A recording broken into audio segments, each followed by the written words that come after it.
Hey everyone, welcome to another installment of Harry Potter Theory. In this video, we're going to be discussing Severus Snape, Draco Malfoy, the killing of Albus Dumbledore, and one Unbreakable Vow. The Unbreakable Vow is a binding magical contract that connects two parties. The purpose is simple. It is to bind a fellow witch or wizard to a promise. The participants stand opposite each other and clasp each other's right hands, while a third party acts like a sort of mediator or witness and places the tip of their wand onto the hands of the two participants. The mediator acts almost like a minister and will begin to state conditions or responsibilities related to the vow. After stating each condition of the vow, the participant who is to uphold said responsibilities must agree to them one by one. In the year 1996, during the opening chapters of The Half-Blood Prince, Narcissa Malfoy asks Snape to make one of these unbreakable vows. And it is at this time that he vows to protect Draco, help him with his task, and even finish it himself should Draco fail. The conditions of this vow were to protect Malfoy from harm while he attempted to perform the task that Voldemort had asked him to perform: kill Albus Dumbledore. Snape also agreed to complete the task that Malfoy was assigned in the event that Malfoy was unable.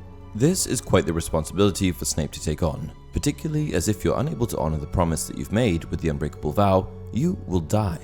Death is the ultimate consequence, and that is of course why it is deemed unbreakable. You are stuck with what you've promised until you either act on said promise or die. From what we know, there is no other way of getting out of an unbreakable vow. But one thing that I've always wondered is, why would Snape willingly agree to enter an unbreakable vow with Narcissa?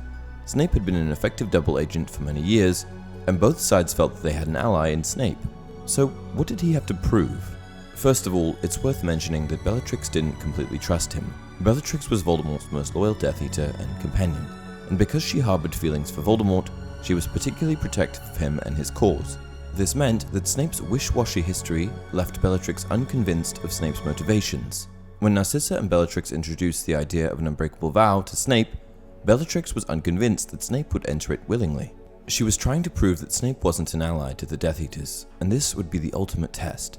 Would Snape agree to kill Albus Dumbledore? So, the first reason that Snape entered the vow was just to disprove Bellatrix's allegations. The second reason that Snape agreed to enter the vow was that he was always going to be the one to kill Dumbledore anyway. Though the task was assigned to Draco, Voldemort never actually expected Draco to be able to complete the task. This was his way of punishing Lucius for his failures. This meant that the task would inevitably always fall on Snape to complete. Voldemort knew that Draco would fail. In addition to this, in order to appease Dumbledore and protect Draco's soul, Snape agreed to kill the Hogwarts headmaster himself.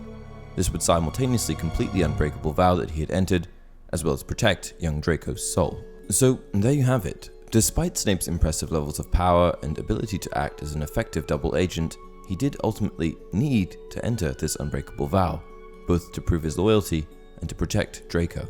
Had Dumbledore not already been ill, then the whole Harry Potter story would have been remarkably different, and I'm sure that if that were the case, Snape would have never agreed to commit such an act.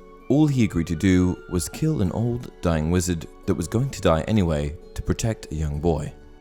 And that's it for this video. If you enjoy the content, please like the video and subscribe to the channel. Until next time, you're Wizard Harry!